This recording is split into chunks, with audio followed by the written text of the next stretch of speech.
সে আজ থেকে অনেক দিন আগের কথা। তখন আমাদের দেশে কোনো কিছু যানবাহন বলতে ছিল না। কোনো দূর দূরান্তে যেতে হলেও সেই পায়ে হাঁটা পথ ছাড়া কোনো উপায় ছিল না।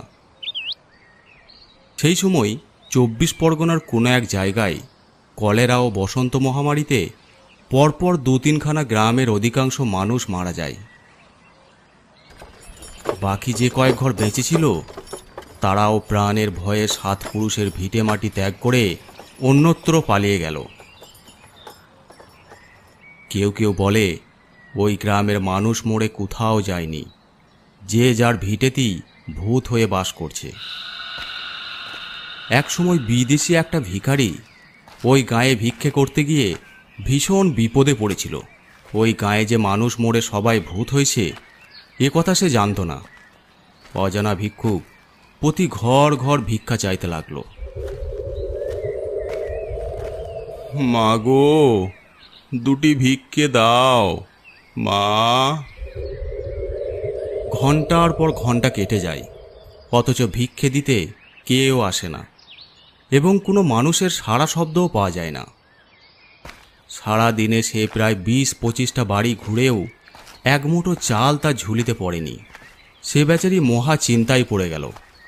নিজের জন্য যেমন তেমন, ঘরে গিয়ে ছেলেপুলেকে সে কি খেতে দেবে?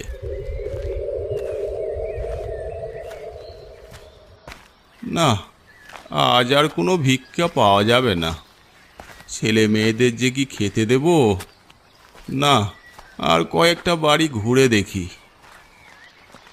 হ্যালো বন্ধুরা, ভারতের সবচেয়ে বিশ্বাসযোগ্য প্ল্যাটফর্ম এখন এখানে আইপিএলের জন্য। সানি লিওন ও কুইন্টন ডি ককের উপস্থাপনায় চূড়ান্ত গেমিং অভিজ্ঞতার জন্য প্রস্তুত হন। আইপিএল চলে এসেছে, এখন বেটজিলিতে জিলি গেমস খেলুন ও প্রতি সপ্তাহে জিতুন আইফোন, আইপ্যাড ও আরও অনেক কিছু। বেটজিলি নিয়ে এসেছে আইপিএল হাঙ্গামা বিশাল প্রাইজ পুল সহ। জিতুন দারুণ উপহার যেমন Yamaha bike, Realme mobile, Apple watch, TV এবং আরও অনেক কিছু। বেটজিলিতে সাইন আপ করুন, প্রমোশন সেকশনে যান এবং প্রোমো কোড RICH88 ব্যবহার করুন এবং 100% ওয়েলকাম বোনাস পেয়ে যান। যোগদানের সাথে সাথে পান 888 টাকা দ্রুত বোনাস। সহজেই ডিপোজিট করুন ফোনপে, গুগল পে অথবা ব্যাঙ্ক ট্রান্সফারের মাধ্যমে। বেটজিলির জন্য ফেসবুকে একটি রিভিউ দিন এবং পান 150 টাকা। সঙ্গে একজন বন্ধুকে রেফার করুন আর উপার্জন করুন আরও 100 টাকা। তাহলে দেরি কেন? কমেন্টে দেওয়া লিঙ্কের মাধ্যমে এখনই রেজিস্টার করুন এবং বেটজিলি অ্যাপ ডাউনলোড করে আপনার 888 টাকার বোনাস দ্রুত ক্লেম করুন। নিজের মনে এইসব বলতে বলতে সে আরও বেশ কিছু দূর গাঁয়ের ভেতর ঢুকে পড়ল। সেখানে গিয়েও দেখে বড় বড় ঘর বাড়ি সুন্দরভাবে সাজানো গুছানো, কিন্তু কোনো মানুষের নাম গন্ধ নেই। না, এখানেও পাওয়া যাবে না মনে হচ্ছে। এ কোথায় যে এলাম? এত বড় গ্রামখানা ঘুরে সারাদিনে এক মুঠো পেটের অন্ন জোগাড় হলো না। এই বলে সে তার পোড়া অদৃষ্টকে ধিক্কার দিতে লাগলো। দেখতে দেখতে বেলা পড়ে গেল। কিছু পরেই সন্ধে হয়ে আসবে। তাই সে একটু জোরে জোরে পা ফেলে এক মাঠের রাস্তা ধরে পথ হাঁটতে আরম্ভ করল। একে বিদেশি, তার ওপর কোনো মানুষের মুখ দেখতে পায় নাই। মনে মনে তার একটু ভয়ও পেতে লাগলো।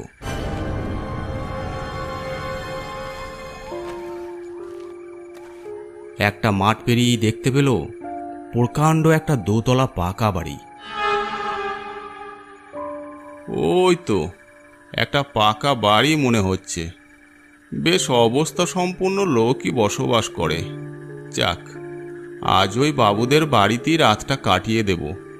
সকালে আবার ভিক্ষেতে বেরোব। বাড়ির সামনে এসে ভিখারি ডাক দিল, মাগো, দুটি ভিক্ষে দিয়ে যাও। কেউ কোথাও নেই। চুপচাপ দাঁড়িয়ে থেকে আবার বলল, মাগো, সন্ধে হয়ে এলো। কে আছো মা? দয়া করে দুটি ভিক্ষে দাও। সারাদিন আজ এক মুঠো ভিক্ষে পাইনি। কিন্তু কে তাকে ভিক্ষা দেবে? কোনো জনপ্রাণী সারা শব্দ নেই। ভিখারি ডাকের পর ডাক দিয়েই চলেছে। মা গো, সন্ধে হয়ে এলো, কে আছো মা? দয়া করে দুটি ভিক্ষে দাও। হঠাৎ সন্ধ্যের শাঁখ বেজে উঠল।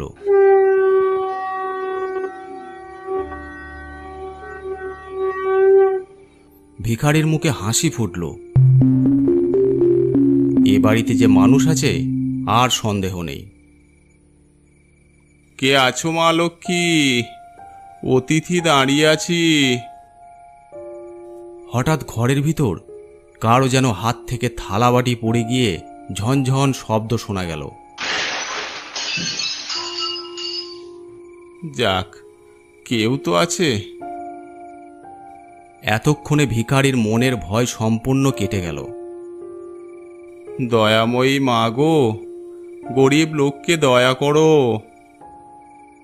ভেতর থেকে কে একজন বলল, দাঁড়াও বাবা। ভিখারি মনে মনে চিন্তা করে, এতক্ষণ বুঝি তার ভাগ্যদেবতা সদয় হয়েছে। পরক্ষণে একটা মেয়ে মানুষ এক সরা চাল, কয়েকটি আলু ও পয়সা নিয়ে ভিখারিকে বলল, এই নাও গো বাবা।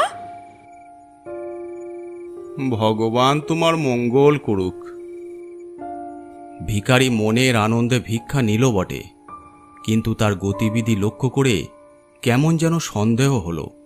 কথাগুলো যেন কেমন নাকি সুরে বলি মনে হয়। না, আর কোনো উপায় নেই। রাতও হয়ে গেল, যা আছে কপালে তাই হবে। বাবুর বাড়ি সদর রাত কাটিয়ে দেব, কিন্তু অনুমতি না নিয়ে কি থাকা ঠিক হবে? কার কাছেই বা অনুমতি চাইব? কেউ তো নেই, এখানেই থেকে যাই। কিন্তু আশ্চর্য, এত বড় একটা বাড়ি, কোনো ঘরে আলো নেই। ছোট ছেলে মেয়েদের কান্না, কোনো কিছু কথাবার্তাও শোনা যায় না। গোটা বাড়িটা যেন নিস্তব্ধ। কিন্তু এর কারণ কি? মনের মধ্যে নানা রকম চিন্তা এসে ঢুকল। শেষে কি আর করবে? ভাগ্যের দোহাই দিয়ে সদর দরজার এক কোণে ভিক্ষের ঝুলিটি মাথায় নিয়ে শুয়ে পড়ল। খানিক পর হঠাৎ দুমদাম শব্দে কে যেন বাড়ির জানলা কপাট খুলে দিয়ে প্রতি ঘরে ঘরে আলো জ্বেলে দিল।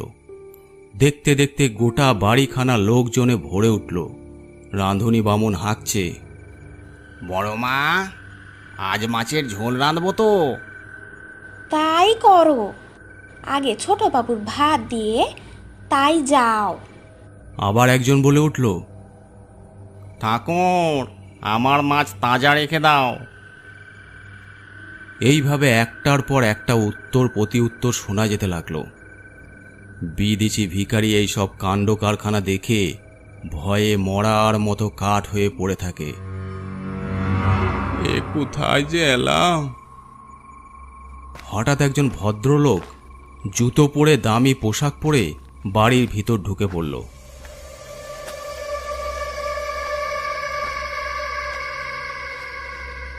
সন্ধ্যা, সন্ধ্যা! ডাকের সঙ্গে সঙ্গে যেন গোটা বাড়িতে একটা শোরগোল পড়ে গেল।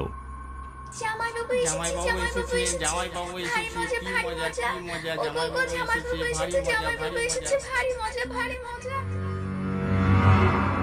মুহূর্তেই যেন শালাশালির দল এসে জামাইবাবুকে বাড়ির ভিতর মহলে নিয়ে চলে গেল।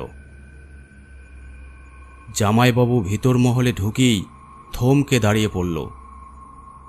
শ্বশুর মশাই পূর্বের মতো চেয়ারে বসে তামাক খাচ্ছে। ওরে সন্ধ্যা, কোথায় গেলি? জামাইবাবুকে আগে পা ধোয়ার জল এনে দে। জামাইবাবু তার শ্বশুর মশাইকে তামাক খেতে দেখি আক্কেল গুরুং। কারণ 2 মাস আগে তার স্ত্রী পত্র লিখে জানিয়েছে, আজ 4 দিন হলো বাবা কলেরা রোগে আক্রান্ত হয়ে মারা গেছেন। এই গ্রামে কলেরায় বহু লোক মারা যাচ্ছে, সুতরাং তুমি এখন আমাদের বাড়ি আসো না। তার স্ত্রী পত্রের এই কটি কথাই লিখেছিল। তাহলে কি ভুল পড়েছি? চিঠিটা তো পকেটেই আছে, গোপনে আর একবার পড়ে দেখব। কলতলায় জল রেখে সন্ধ্যা বলল, জামাই বাবু, পা ধুয়ে নিন, আমি জল খাবার নিয়ে আসছি। জামাইবাবু বাথরুমে হাত পা ধুতে গিয়ে চিঠিখানা বার করে পড়ে দেখল, না, সেই একই কথাই তো লেখা আছে। চিঠিখানা পড়ে পকেটে রেখে হাত পা ধুয়ে ঘরে এসে খাটের ওপর বসল। কয়েক মিনিট পরেই তার স্ত্রী এক গলা ঘোমটা দিয়ে জল খাবারের ডিশ হাতে নিয়ে এসে বলল, এই খাবারগুলো খেয়ে নাও। আচ্ছা শোনো, একটা কথা জিজ্ঞেস করি। পরে শুনবো, এখন আমার অনেক কাজ। মুহূর্তেই বাতাসের মতো সেও কোথায় যেন মিলিয়ে গেল। স্ত্রীর গতিবিধি লক্ষ্য করে চিন্তা করল যে এ যেন সবই গোলমেলে ব্যাপার। এদিকে সদর দরজায় শুয়ে ভিখারি বেচারি পেটের জ্বালায় মরছে। তারপর অদ্ভুত অদ্ভুত কাণ্ড দেখে বলির পাঁঠার মতো ভয়ে ঠক ঠক করে কাঁপছে। সে দেখল জামাইবাবু আসতেই বাড়ির গিন্নি রান্নাঘরে ঢুকে সেও যেন তাড়াহুড়ো করে রান্না বান্না করতে বসে গেল। কাঠের বদলে তার একটা পা উনুনে ঢুকিয়ে দাউ দাউ করে জ্বালিয়ে দিল। একটা বিরাট লম্বা হাত বাড়িয়ে পুকুর ঘাট থেকে এক বালতি জল তুলে নিল।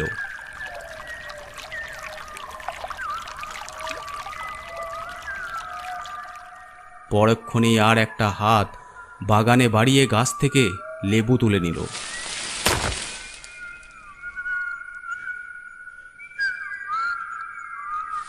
অন্য হাতটি কলা বাগান থেকে পাতা কেটে আনল। সে যেন এক অদ্ভুত ব্যাপার, ভয়ে আত্মরাম খাঁচা, প্রাণ পুরুষ যেন তার ধুক ধুক করছে। এদিকে জামাইবাবুরও ভয়ে প্রাণ শুকিয়ে গেছে। জানলার ফাঁক দিয়ে দেখছে কত কি অদ্ভুত দৃশ্য।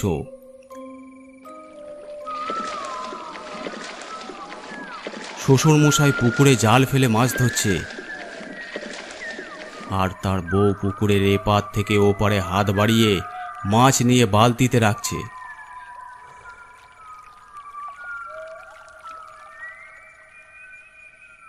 এ দৃশ্য দেখি জামাইবাবুর চোখ দুটো কপালে উঠে গিয়ে দর দর করে সারা গায়ে ঘাম দিতে লাগলো। এ কি সর্বনেশে কাণ্ড! এই নাকমলা আর কানমলা, শ্বশুর বাড়ির আদর খাবার দরকার নেই, এবার ছেড়ে দে মা, কেঁদে বাঁচি। জামাইবাবু এখন শুধু সুযোগ খুঁজছেন এই পৈতৃক প্রাণটা নিয়ে কিভাবে কেটে পড়া যায়। বাইরে কে যেন বলে উঠল, রাত হয়ে গেছে, জামাইকে এবার খেতে দাও। জামাইবাবু খাটের ওপর শুয়ে শুয়ে তার শেষ পরিণামের কথা ভাবছিল। হঠাৎ কে যেন ঘরে ঢুকে বেরিয়ে গেল। জামাইবাবু চোখ মেলে চেয়ে দেখল খাবার রাখা আছে, অথচ কে দিয়ে গেল তার দেখা গেল না। পরক্ষণই তরকারির বাটি নিয়ে শাশুড়িমা এসে জামাইকে ডাক দিল, হরনাথ, উঠে পড় বাবা, খাবার দিয়েছি, খেয়ে নাও। হরনাথের বুঝতে আর কিছু বাকি রইল না। এরা যে মরে গিয়ে সবাই ভূত হয়েছে এ বিষয়ে সন্দেহ নেই। হরনাথ স্বাভাবিকভাবে খেতে বসল, কিন্তু খাবে কে? ভয়ে তার অন্তরাত্মা কাঁপছে। সামান্য কিছু খেয়ে হরনাথ উঠে পড়ল। এ কি বাবা, কিছুই তো খেলে না। আর কত খাবো মা, জল খাবার খেয়েই পেট ভরে গেছে। থাক থাক, আর বলতে হবে না, কত যে খেয়েছো দেখেছি। তারপর হাসতে হাসতে চলে গেল। হরনাথ খাটের ওপর বসে চিন্তা করতে লাগলো কিভাবে পালিয়ে যাওয়া সম্ভব। যদিও পথঘাট সে চিনে, তবু সে একা, তার ওপর রাত প্রায় 12টা। ঠাকুরমশাই, সদর দরজায় একজন ভিখারি বসে আছে কি? যদি থাকে তাকে দুটি খেতে দাও। হ্যাঁ, এই সুযোগ। যে কোনো উপায়ে নিচে গিয়ে ভিখারির সাথে দেখা করতে হবে। যদি একটা সঙ্গী জুটিয়ে নিতে পারি তাহলে যেমন করেই হোক পালিয়ে যাব। হরনাথ সুযোগের অপেক্ষায় রইল। ঘড়ির দিকে তাকিয়ে দেখল রাত 1টা।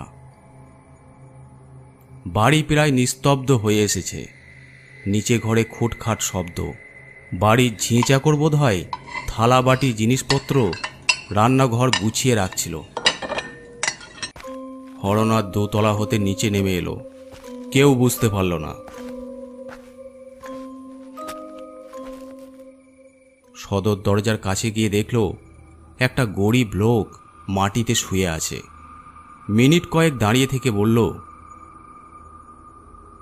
কি ভাই, ঘুমিয়ে পড়লে নাকি?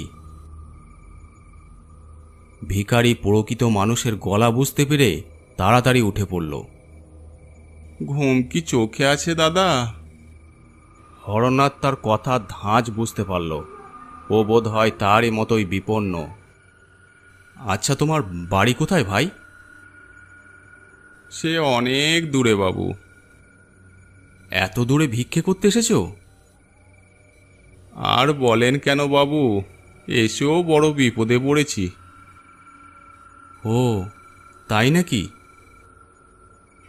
আপনাকে খুলে আর কি বলবো বাবু, ব্যাপার সবই তো বুঝতে পারছেন। তুমি তো আমার চেয়েও এখানে আগে এসেছো, অনেক কিছুই দেখেছো। সবই কি সত্যি? এক বিন্দু মিথ্যে নয় বাবু। এ বাড়ির সকলেই ভূত? শুধু এ বাড়ি নয় বাবু, সারাদিন গোটা গ্রাম ঘুরে ঘুরে যা দেখলাম, এটা সম্পূর্ণই ভূতের গ্রাম। কিন্তু কিন্তু এখন উপায়? পালিয়ে যাওয়া ছাড়া বাঁচবার পথ নেই বাবু। কিন্তু যদি বুঝতে পারে? তাহলে হয়তো আমাদের প্রাণে মেরে ফেলবে। পালিয়ে যাওয়া কিভাবে সম্ভব?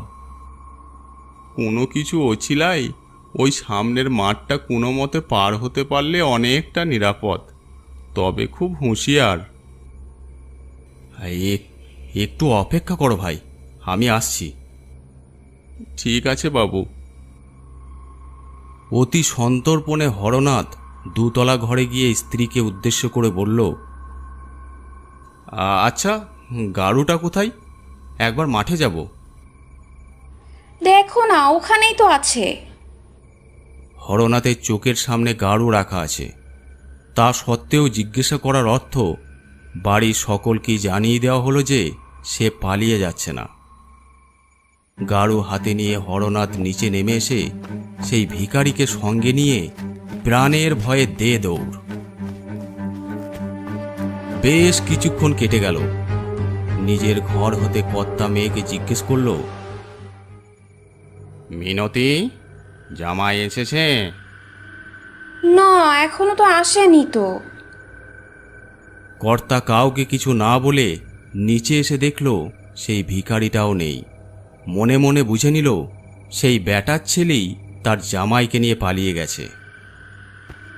তখন শ্বশুরমশাই মুহূর্তেই জামাইয়ের খোঁজে বেরিয়ে পড়ল। এদিকে তারা প্রাণের ভয়ে মাঠ ঘাট কাঁটা পালা ঝাঁপিয়ে পড়ি কি মরি এইভাবে দুজনে পালিয়ে যাচ্ছে। শ্বশুরমশাই বাতাসের মতো তাদের সঙ্গ ধরে ফেলল। তারা তখনও বুঝতে পারে না যে শ্বশুরমশাই পিছনেই আছে। তারা তখন পরপর 2-3টা মাঠ অতিক্রম করে লোকালয়ের দিকে ছুটে চলেছে। তখন শ্বশুরমশাই ওদের মতলব খারাপ বুঝতে পেরে জামাইয়ের নাম ধরে ডাক দিল, হরনাথ, হরনাথ, পালিয়ে যেও না, ফিরে এসো বলছি। হরনাথ, হরনাথ, পালিয়ে যেও না, ফিরে এসো বলছি। ডাকের পর ডাক দিয়ে চলেছে। তারা তখন দুজনে কোনো কথার ভ্রুক্ষেপ না করে তীর বেগে ছুটছে। হরনাথ, হরনাথ, পালিয়ে যেও না, ফিরে এসো বলছি। কোনো রকমে ওই মাঠ পেরুলেই নন্দীগ্রামে গিয়ে পৌঁছাবে। সেখানে হরনাথের এক মাসির বাড়ি। রাত তখন প্রায় শেষ হয়ে এসেছে। ভূতের শক্তি রাতের অন্ধকার। অতএব শ্বশুরমশাই চিন্তা করে দেখল আর তার লোকালয়ের দিকে এগিয়ে যাওয়া যুক্তিযুক্ত নয়, সুতরাং সেখান হতেই তাদের শাসিয়ে দিল। আচ্ছা ঠিক আছে, আমিও ওই ভিখিরি বেটাকে দেখে নেব। তখন তারা পগার পার হয়ে এসেছে। সামনেই দেখতে পেল লণ্ঠন হাতে কয়েকজন ব্যাপারী মাথায় কাঁচা আনাজ নিয়ে গঞ্জের হাটে চলেছে। তখন তারা ওদের দুজনকে ছুটে আসতে দেখে দাঁড়িয়ে পড়ল। হরনাথ আর ভিখারি ব্যাপারীদের সামনে গিয়ে হাঁপাতে লাগলো। তারপর সব ঘটনা খুলে বলল। তারা অবাক হয়ে বলল, তোমাদের গুরু সহায়, এ যাত্রায় ওই ভূতের খপ্পর থেকে প্রাণ নিয়ে পালিয়ে এসেছো। ওই গ্রাম এখন ভূতের গ্রাম নামে পরিচিত, ওখানে সবাই ভূত। এরপর হরনাথ আর কখনো ওদিকে যায়নি, আর ভিখারিটাও এরপর থেকে ভিক্ষা করা ছেড়েই দিয়েছে।